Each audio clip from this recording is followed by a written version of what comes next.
Hey everyone, welcome to the first of the daily news updates for the announcement week on the Leek. I'm John as always, and boy, we've got a doozy today. Mark Rosewater posted an article today titled Metamorphosis 2.0. This is in reference to his previous article, Metamorphosis, where he announced the new 2-block set design, the removal of core sets, and the changing of standard to a twice-annual rotation, which was relatively quickly reverted. In this sequel article, the set structure of Magic is changing again, and I'd like to point out that I commented on my video Sunday afternoon predicting exactly the first and second changes, so I'm just going to pat myself on the back. Up first, small sets are gone, as well as the idea of a block as a whole.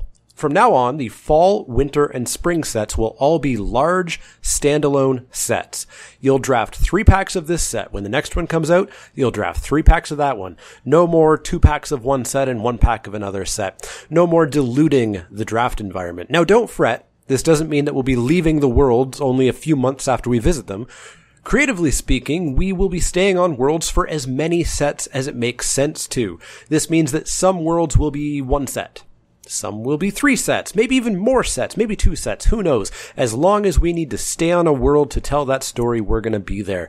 I think that this opens up a ton of creative design space as we're no longer locked into a very explicit number of months on a world before being whisked away to another one. Furthermore, Morrow mentions that if we do stay on a world in a following set, it will be only somewhat mechanically related. Some mechanics, the example of energy from Kaladesh to Aether Revolt was given, may follow from set to set in the same world, but generally the set will feel rather different. Think Shadows over Innistrad to Eldritch Moon, or Zendikar to Rise of the Eldrazi.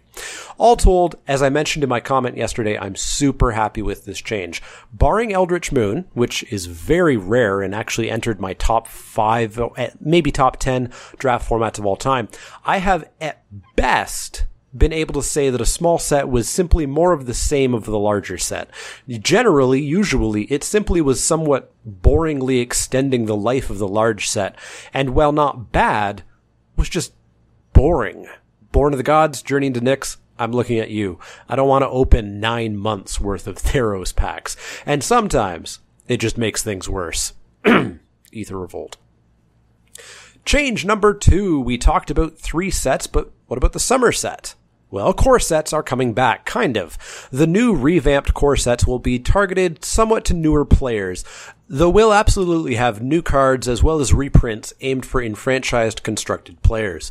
The set will be roughly half new cards and half reprints, which is similar-ish to the most recent core sets, though they had started to get a little bit new card heavy by the end. Finally, from a creative perspective, these sets will have some story relevance, but more in a filling in information of the past about relevant characters rather than present-day current storyline content. The first new core set will premiere next summer after the currently codenamed Soup set.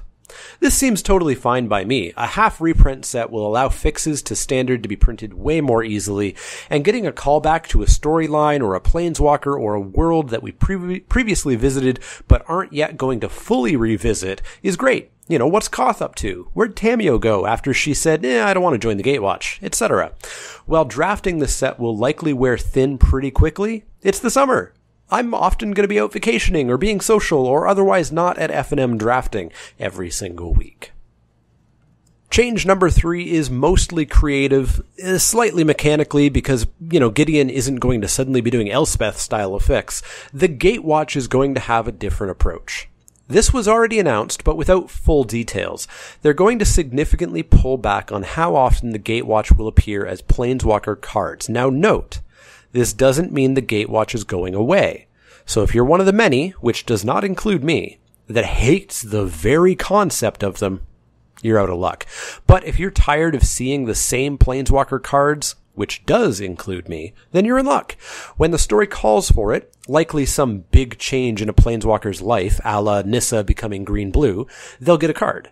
But otherwise, the Planeswalker cards will more often feature non-Gatewatch members, probably newly joining Gatewatch members who were just picked up that set, etc. As well, the Gatewatch members, while still being the protagonists, will no longer show up with every member in every block. The Gatewatch is going to kind of spread out a little bit. There may even be some non-Gatewatch sets. A Here's What the Villains Are Up To set would be awesome. A set with nothing but Nicol Bolas and Tezzeret as the main characters would be really, really cool.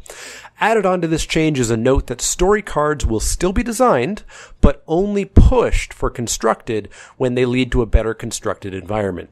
Heart of Kirin being busted beyond belief because it was important to the story, that shouldn't happen anymore. I hope. All in all, these changes sound great.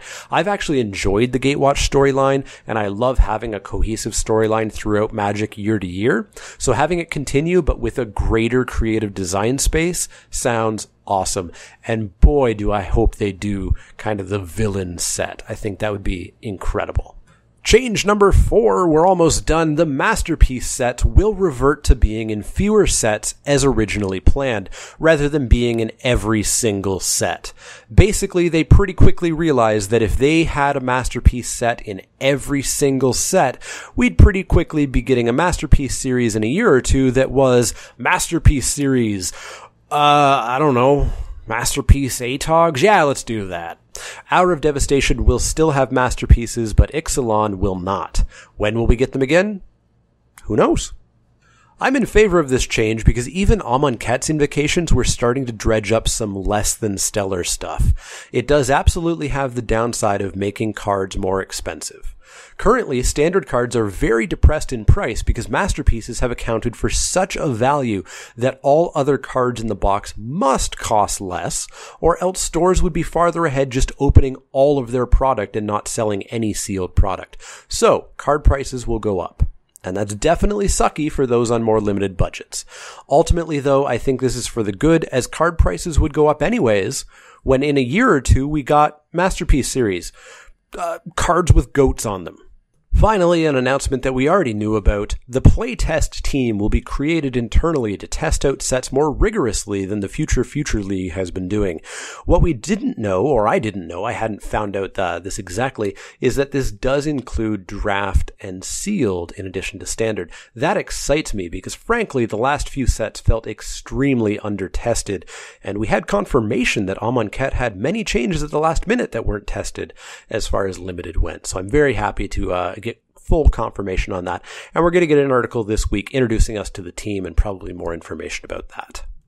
Anyways, that's going to wrap it up for the big announcements for today. Let me know what you think about all these announcements. Are you excited about going to single set blocks, drafting nothing but large sets? I know I am. I think this is going to open up a ton of creative space and make Magic kind of feel less boring than having to, do 6 to 9 months of the basically same format. I'm excited about the Gatewatch changes. I'm excited about basically all these changes. I'm excited about all these. Let me know what you think about all of these in the comments down below. As always, if you have any questions, comments, or suggestions, you can find me on Twitter at The Mana Leek. That's Leek, like the vegetable, not the card. You can also find me at facebook.com/TheManaLeek, twitch.tv/TheManaLeek, and patreon.com/TheManaLeek. If you like the content, click that thumbs up icon. If you haven't already subscribed and you want to see more, click that subscribe button. And if you do have questions, comments, or suggestions, let me know. Otherwise, I'll see you all tomorrow for Crackback Tuesday and then a discussion of the digital offerings that we're going to find out about. See you guys tomorrow.